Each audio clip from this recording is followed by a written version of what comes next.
Should city and town councils ratify or negotiate school teacher contracts instead of school committees? The town council must fund and perform upon the contracts created by the school committee. That circumstance is often,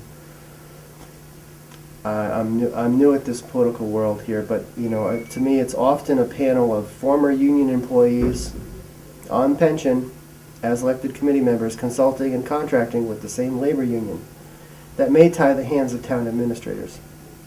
I believe the work of school committee seeking approvals, like any other town service or contract, as a responsibility to residents, and responsibility should be the work of the town council to approve or deny according to affordability. The future work of the education commissioner will take the lead in communicating and the work with towns and educators.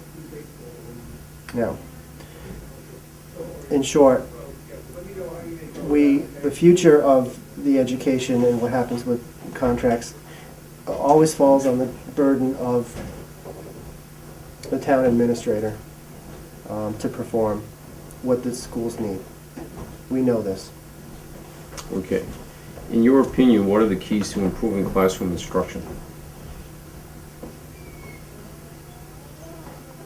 The achievement of students will improve with interactive technology, teachers as adult role models, business leaders as adult role models, and real incentives towards early apprentice and wage opportunities. Regular team building activities within classrooms. I think those are the motivating factors for the youth of today. Do you favor one statewide school district? No, I believe a 5-county system would be best to serve the needs of Rhode Island. Okay, which is a follow-up to the next question. Do you favor consolidated school districts, and if so, how many should there be? If there are consolidations, I support the continued numbers of administration. And this is the opportunity to implement the best of success found in charter and pilot schools. I do not have a number, for example, but again, I believe that if there are consolidations, we need the same amount of people to administrate the process. I just think that we need to be able to rewrite job descriptions so that we can include the best of what we learn within our state and charter schools and across the country, so we can implement and best affect the student population. How would you lessen the reliance on property taxes to fund education? Well, let's remember, the expanded state lottery and gaming was to offset education, but like most subjects in Rhode Island, the money evaporates from the general fund. I believe there should be caps on the burden town taxpayers should bear, and we do continue to rely heavily on federal support. Okay.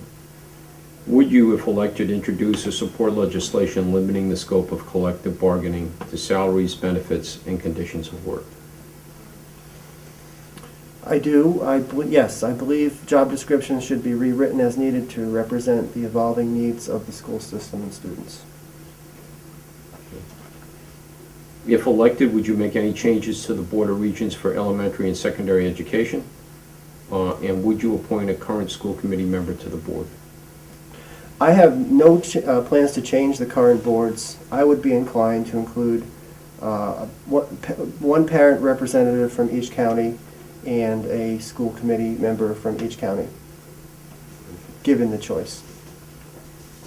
What roles do you see school committees playing in your plan for education in Rhode Island? The guiding role models towards student achievement and understanding the school system, working with teachers and curriculum towards compliance and achievement goals of the National College Board. Who is your principal education advisor? I have none at the moment. The College Board has reached out to me.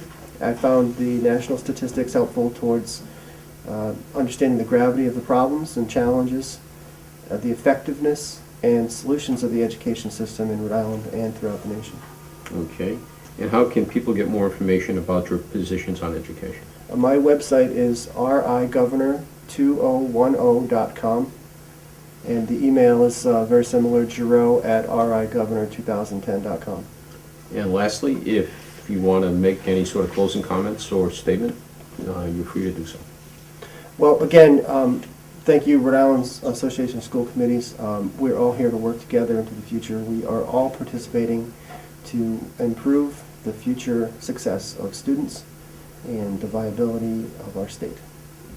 Thank you, Mr. Giroux. Thank you. Okay.